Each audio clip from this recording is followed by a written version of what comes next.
पहाड़ियों से घिरा एक छोटा सा गांव। सुबह की ठंड इतनी तेज थी कि ओस की बूंदें भी बर्फ जैसी जम गई थीं।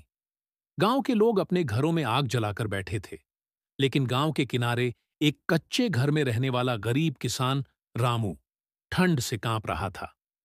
रामू का घर छोटा था, दीवारों में दरारें थीं, छत से ठंडी हवा अंदर आ रही थी।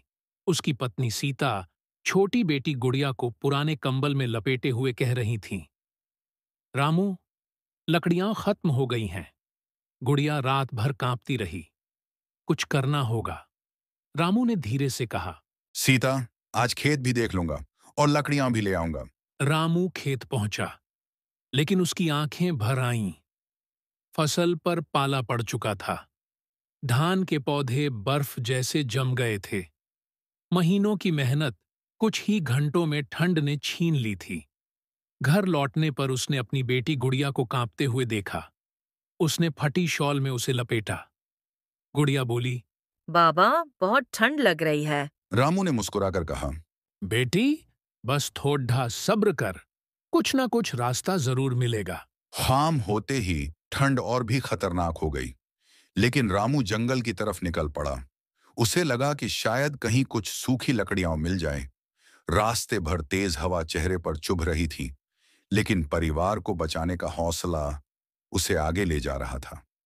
जंगल में एक सुनसान रास्ते पर रामू ने देखा कि एक बूढ़ा आदमी ठंड में जमीन पर बैठा कांप रहा था। उसके पास कोई चादर नहीं थी, कपड़े भी फटे थे। रामू उसके पास गया। बाबा, इस ठंड में यहां कैसे बैठे हैं आप? बूढ़ा आदमी धीमी आवाज में बोला, बेटा, बस थोड़ी गर्मी दे दे, वरना ठंड ले डूबेगी। रामू के पास सिर्फ एक ही शॉल थी, वही शॉल जो उसे खुद को ठंड से बचाती थी। उसने पल भर सोचा, लेकिन अगले ही पल वह अपनी शॉल उतारकर बूढ़े आदमी को ओढ़ा देता है। बाबा की आंखों में चमक आ गई। बेटा, तू गरीब है, लेकिन दिल से बहुत अमीर है। ईश्वर तेरा भला करेगा। रामू मुस्कुरा दिया। बाबा, मदद वापस पाने के लिए नहीं की जाती। अब रामू पूरी तरह ठंड में भीगा हुआ था।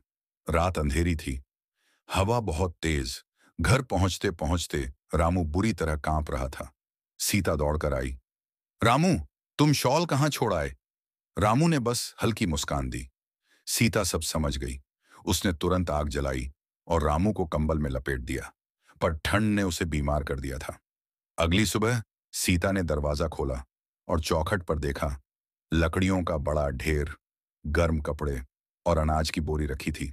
वो चौंक गई। ये किसने रखा? कुछ देर बाद सरपंच और गांव वाले आए। उन्होंने बताया, रामू, कल जिस बूढ़े आदमी की तुमने मदद की थी, वह कोई साधारण व्यक्ति नहीं था। वह हर साल गांव में किसी की इंसानियत की परीक्षा लेने आते हैं। उन्होंने कहा कि तुम्हें यह मदद पहुंचा दी जाए, क्योंकि तुम दिल से सच्चे इंसान हो। रामू की आंखों में आंसू आ गए। सीता और गुड़िया ने रामू को गले लगा लिया। सालों बाद उनके घर में गर्माहट महसूस हुई। सर्दी ने उनकी फसल छीनी थी, पर इंसानियत ने उन्हें सब वापस लौटा दिया था। दोस्तों, इस कहानी से हमें एक ही बात समझ में आती है, सच्ची गर्माहट कपड़ों से नहीं, दिल से मिलती है। इंसान गरीब हो सकता है, लेकिन इंसानियत कभी गरीब नहीं होती। याद रखिए, जिसके दिल में नेकी होती है, उसे कोई सर्दी नहीं जमा सकती। आज की कहानी यहीं समाप्त होती है।